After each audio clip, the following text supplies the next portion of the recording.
Welcome to back, friends. We have been discussing about Unit 1, the journey of my life from Earth to Everest. You know, it is the story about Arunima Sinha. પહોંચનારી વિશ્વની સૌપ્રથમ દિવ્યાંગ મહિલા છે કે જેણે આ સિદ્ધિ હાંસલ કરી છે. ભારતની છે અરુણિમા સિન્હા કે જેણે અંટાર્કટિકાના માઉન્ટ વિન્સન ઉપર પહોંચવાનું કામ કર્યું છે. તો એના વિશે આવો થોડી માહિતી મેળવીએ. અરુણિમા સિન્હા તો અરુણિમા એ એન્ટાર્કટિકાના સૌથી ઊંચા શિખરને સર કરી અને ઇતિહાસ રચ્યો છે.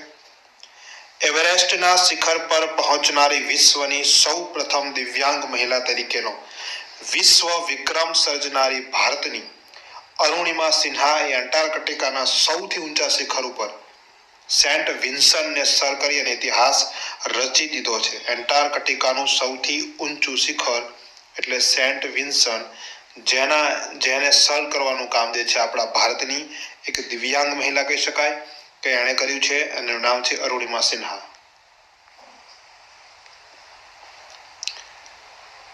આ સાથે જ તે સેન્ટ વિન્સન પર પહોંચનારી વિશ્વની સૌ પ્રથમ દિવ્યાંગ મહિલા બની ગઈ છે. અત્યાર સુધી વિશ્વમાં કોઈએ પણ આ કાર્ય કર્યું નથી. કોઈ પણ દિવ્યાંગ મહિલાએ કામ નથી કર્યું જે આપણી ભારતની અરુણિમા સિન્હા નામની મહિલાએ કર્યું છે. આ સાથે તે સેન્ટ વિન્સન પર પહોંચનારી વિશ્વની સૌ પ્રથમ દિવ્યાંગ મહિલા બની છે. 30 વર્ષની અરુણિમા ભૂતપૂર્વ નેશનલ વોલીબોલ પ્લેયર પણ રહી ચૂકી છે. 30 વર્ષની અરુણિમા સિન્હા જે છે ભારતની, તે ભૂતપૂર્વ નેશનલ વોલીબોલ પ્લેયર પણ હતી જે દિવ્યાંગ ટીમમાં સામેલ હતી.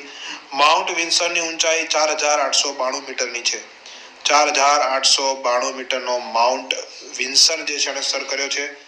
આ ઉપરાંત તેણે વર્ષ 2013માં એવરેસ્ટ પહોંચવામાં પણ સફળતા હાંસલ કરી હતી.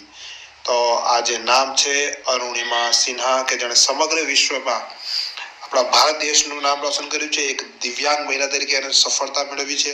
તો જે મિત્રો એમ માનતા હોય કે આપણે કંઈ ના કરી શકીએ, તો એના માટે આ શ્રેષ્ઠ પ્રેરક ઉદાહરણ છે કે એક દિવ્યાંગ મહિલા જો અરુણિમા સિન્હા એ સમગ્ર વિશ્વમાં ડંકો વગાડી શકતી હોય અને એન્ટાર્કટિકામાં આવેલ સેન્ટ વિન્સનને જો સર કરી શકતી હોય તો આપણે પણ મિત્રો ખૂબ જ સફળતા મેળવી શકીએ છીએ. તો આ હતી અરુણિમા સિન્હાની જે એણે સિદ્ધિ મેળવી છે કરંટ અફેર જનરલ નોલેજ, જેમાં ખાસ અરુણિમા સિન્હા યાદ રાખજો, દિવ્યાંગ મહિલા ભારતની.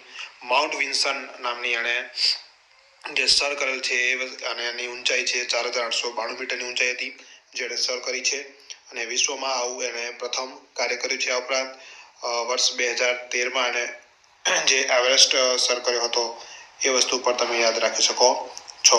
તો છેલ્લે તમને ફરીથી કહી દઉં, ઓલ હેલ્પ ગુરુજી ચેનલને મિત્રો સબસ્ક્રાઇબ કરી લો.